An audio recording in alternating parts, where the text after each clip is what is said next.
الذين آمنوا صلوا عليه وسلموا تسليما مولاي صل وسلم دائما أبدا على حبيبك خير الخلق كلهم هو الحبيب الذي ترجى شفاعته لكل هول من الأهوال مقتحم ما إن مدحت محمدا بمقالتي لكن مدحت مقالتي بمحمد وأحسن منك لم تركت عيني وأجمل منك لم تلد النساء خلقت مبرأ من كل عيب كأنك قد خلقت كما تشاء.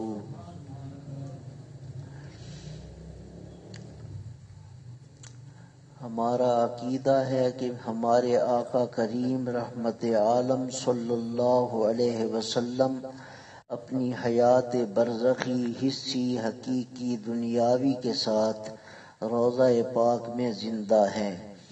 اس میں کوئی شک نہیں کہ وعدہ الہی کے مطابق آپ پر وفات کا لمحہ طاری ہوا، لیکن پھر اس کے بعد آپ کی روح آپ کے بدن مبارک میں لٹا دی گئی. آپ زندہ ہیں اور خدا تعالی کی توفیق سے امت کے احوال پر مطلع بھی ہیں. ہم موت کا انکار نہیں کرتے، لیکن موت میں فرق ہے. یہ موت آپ کی چاہت کے مطابق تھی. بخاری شریف میں حدیث ہے کہ ایک روز آپ نے صحابہ کرام کے مجمع میں فرمایا، ان اللہ خیر عبدا بین الدنیا و بین ما عنده، بے شک اللہ نے اپنے بندے کو اختیار دیا دنیا اور اس ثواب کے درمیان جو اللہ کے پاس ہے. پھر اس بندے نے ما عندہ کو پسند فرمایا، یعنی جو چیز اللہ کے پاس ہے اس بندے نے اس کو پسند فرمایا. اور صحابہ تو آپ کے یہ الفاظ سن کر خاموش تھے، لیکن حضرت صدیق اکبر کی آنکھوں میں آنسو آ گئے تھے اور صحابہ اس پر حیران تھے کہ آخر ابو بکر کیوں رو رہے ہیں. انہیں بعد میں پتہ چلا کہ بندے سے مراد آپ صلی اللہ علیہ وسلم کی ذات تھی. ابو بکر نے سمجھ لیا تھا کہ اس میں آپ اپنی وفات کی خبر دے رہے ہیں. یہاں پر کچھ لوگ اعتراض کرتے ہیں کہ اگر آپ زندہ تھے تو صحابہ کرام نے معاذ اللہ زندہ نبی کو دفن کیا تھا. ایسا کر کے انہوں نے معاذ اللہ اتنی بڑی گستاخی کی. یہ ہرگز ایسا نہیں تھا، چونکہ برزخ کا پردہ درمیان میں آ چکا تھا. اس کے لحاظ سے صحابہ کرام پر یہی لازم تھا. انہوں نے ادب کے سارے تقاضے پورے کیے اور اپنی ذمہ داری پوری کی. اللہ تعالی نے رسول اکرم صلی اللہ علیہ وسلم کی حیات کو شہداء کی حیات سے کہیں زیادہ عظمتیں عطا فرمائی ہیں. دیکھیں شہداء کی حیات کا تو ہر شخص قائل ہے، وَلَا تَقُولُوا لِمَنْ يُقْتَلُ فِي سَبِيلِ اللَّهِ أَمْوَاتٌ بَلْ أَحْيَاءٌ، جو شخص اللہ کی راہ میں قتل ہو جائے اسے مردہ نہ کہو بلکہ وہ زندہ ہیں. لیکن اس کے باوجود وہاں انکار نہیں کیا گیا کہ جب وہ زندہ ہیں تو ہم ان کا جنازہ کیوں پڑھیں، تکفین و تدفین کیوں کریں. جب وہاں اعتراض نہیں تو یہاں اعتراض کس لیے ہے؟ قرآن پاک میں ارشاد ہوتا ہے، وَلَوْ أَنَّهُمْ إِذ ظَّلَمُوا أَنفُسَهُمْ جَاءُوكَ فَاسْتَغْفَرُوا اللَّهَ وَاسْتَغْفَرَ لَهُمُ الرَّسُولُ لَوَجَدُوا اللَّهَ تَوَّابًا رَحِيمًا، اور اگر بے شک وہ جب انہوں نے اپنی جانوں پر ظلم کیا تمہارے پاس آ جاتے، پھر اللہ سے معافی مانگتے اور اللہ کے رسول ان کے لیے بخشش مانگتے، تو البتہ وہ اللہ کو توبہ قبول فرمانے والا رحم کرنے والا پاتے. امام حافظ ابن کثیر نے یہ روایت نقل کی کہ امام عطبی کہتے ہیں، میں نبی کریم صلی اللہ علیہ وسلم کی قبر کے پاس بیٹھا تھا. ایک دیہاتی آ گیا اس نے آ کر السلام علیک یا رسول اللہ کہا۔ اس نے سلام کہا، جو کہ پوری امت کا مزاج ہے کہ وہ ایسے نہیں کہ معاذ اللہ مٹی میں مل گئے ہوں۔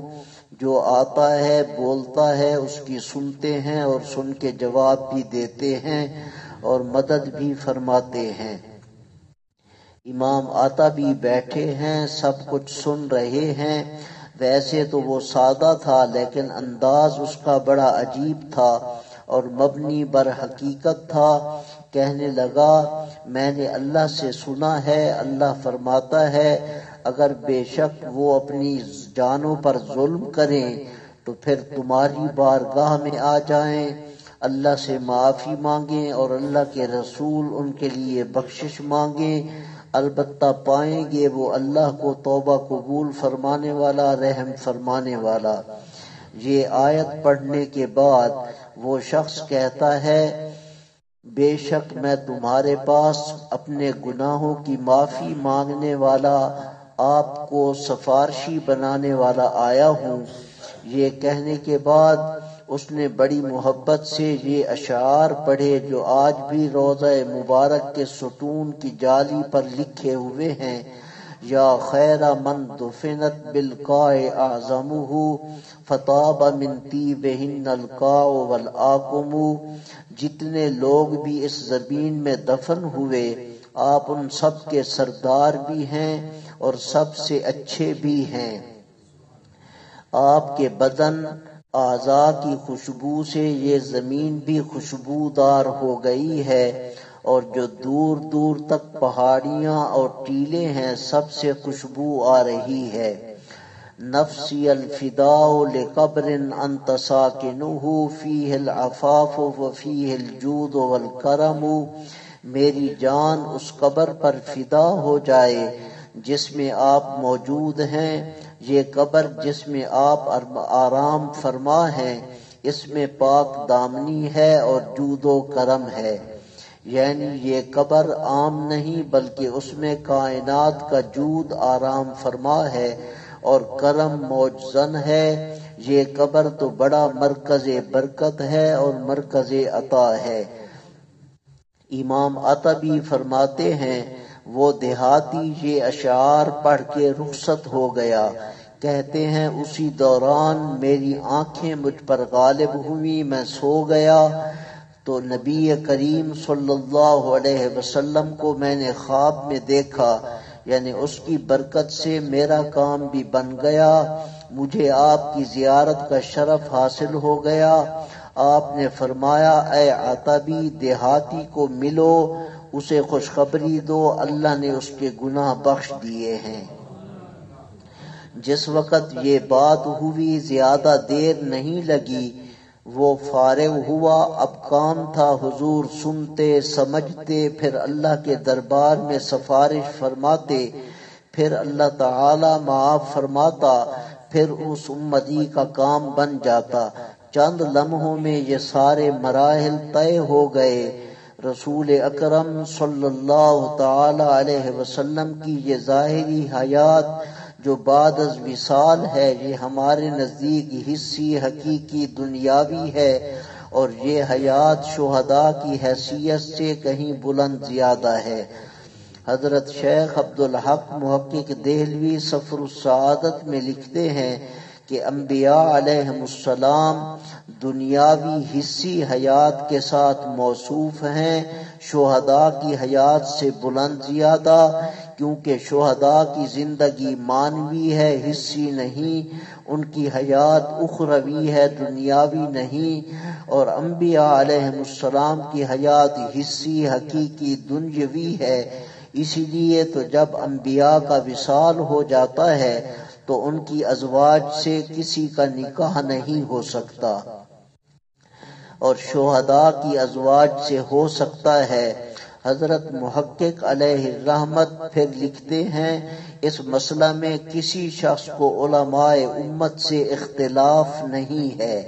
اس سلسلے میں خود حضور نے اتنی تشریحات فرما دی ہیں کہ اب مزید کسی کی کوئی گنجائش باقی نہیں رہی اور شک کا کوئی پہلو باقی نہیں رہا۔ ابو داود میں آپ کا فرمان موجود ہے، بے شک تمہارے دنوں سے جمعہ کا دن زیادہ فضیلت رکھتا ہے، اس میں آدم پیدا کیے گئے اور اسی میں ان کی وفات ہوئی اور اسی میں سور پھونکا جائے گا اور اسی میں ساقہ ہے، تو مجھ پر درود اس دن کثرت سے پڑھا کرو۔ یاد رکھیں جمعہ کو عید للمسلمین بھی کہا گیا ہے۔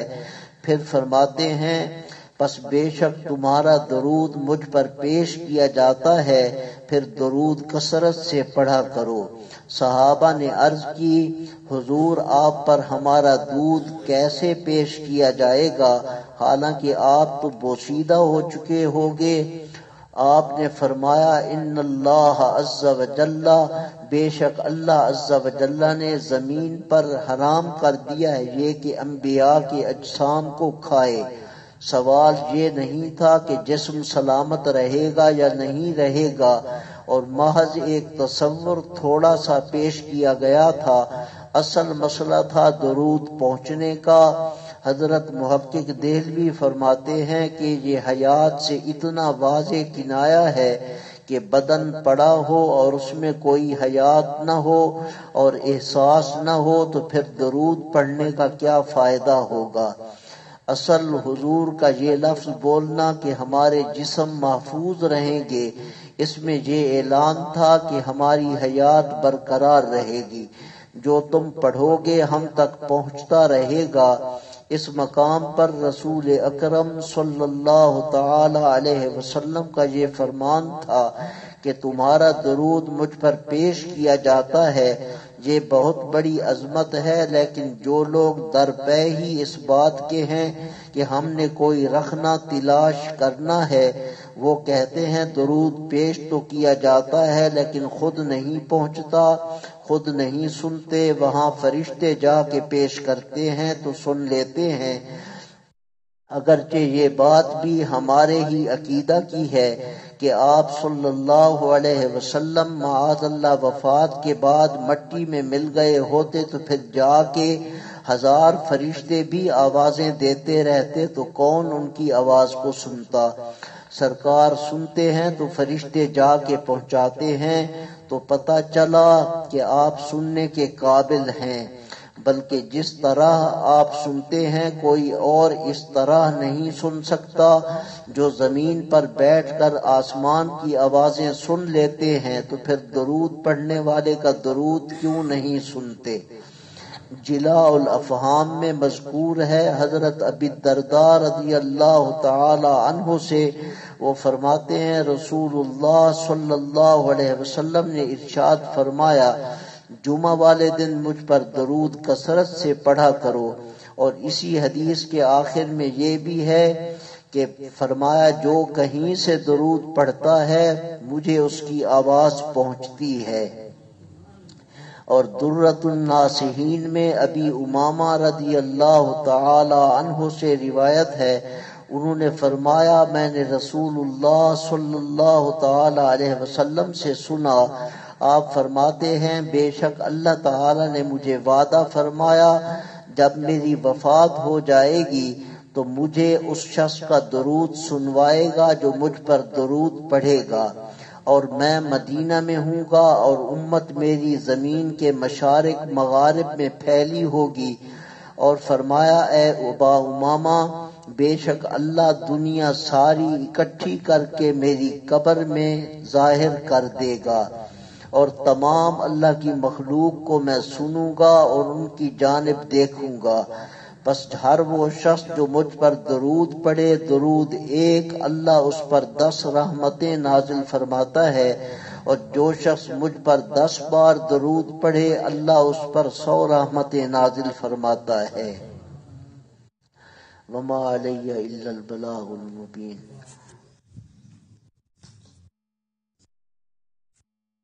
نیت اعتکاف کر لو، جتنا وقت مسجد میں ہے